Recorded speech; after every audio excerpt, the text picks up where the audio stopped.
La leyenda del Callejón del Muerto. En la primera calle de Morelos arranca en sentido diagonal y en dirección a la última de Matamoros, un tortuoso y angosto callejón, solitario y tétrico, que hace tiempo fue teatro de un misterioso asesinato y a la vez de un espeluznante suceso registrado momentos después de cometido aquel crimen, lo que motivó que se le hubiese conocido, desde entonces, con el nombre de El Callejón del Muerto. Fue en aquel tiempo en que la ciudad se alumbraba con faroles de aceite, pendientes de mensuras de hierro empotradas en las esquinas, cuya luz mortecina y difusa apenas se alcanzaba a iluminar un escaso radio y los cuales se encargaban de encender los llamados serenos que, envueltos en amplias capas y provistos de una escalera y una alcuza, comenzaban su tarea por las calles de la ciudad un poco antes de cerrar la noche. Uno de estos serenos fue quien resultó víctima de aquel crimen. Aquella noche flotaba en el ambiente una atmósfera pesada y densa, la quietud nocturna de la ciudad fuera interrumpida de vez en cuando por los pasos acompasados de los serenos que hacían la ronda, arrancando secas resonancias al embaldosado de las banquetas. Al sonar la última campanada de las 12 del viejo reloj de la catedral, se dejó oír el grito alerta de un sereno, las 12 y...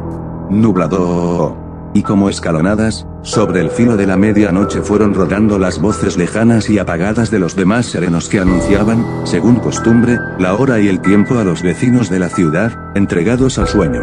De repente, rasgando las impalpables entrañas del silencio, de aquel solitario callejón partió un ¡ay!, agudo, prolongado, un penetrante grito de agonía.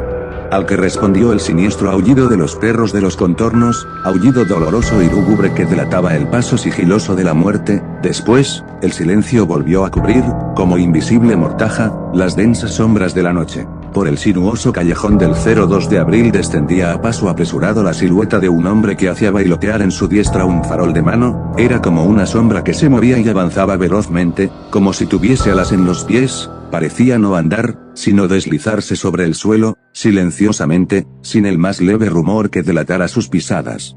Al llegar a las antiguas calles del Marquesado, hoy División de Oriente, torció hacia la derecha, en dirección al templo de dicho barrio y tocó la puerta del curato con recios e insistentes aldabonazos que urgían imperiosamente la presencia del párroco.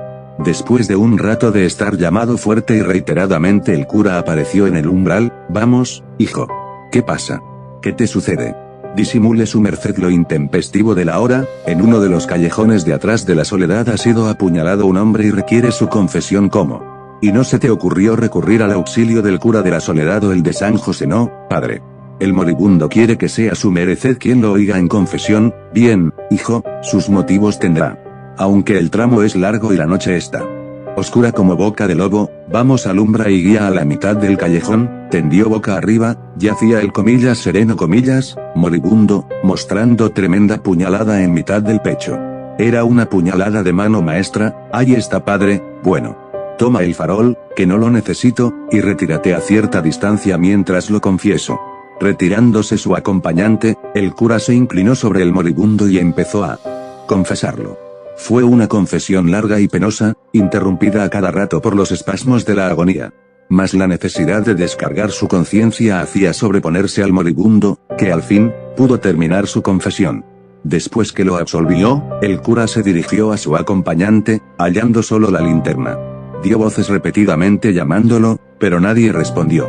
Intrigado por esta circunstancia y picado por la curiosidad de conocer quién era aquel al que había confesado en tan extrañas condiciones, tomó el farol y volvió sobre sus pasos para examinar al difunto. Fue entonces al levantar el extremo de la capa con que le había cubierto el rostro que descubrió que aquel desconocido que ahora yacía cadáver, a la mitad del solitario callejón, era el mismo que había ido a llamar a la puerta del curato.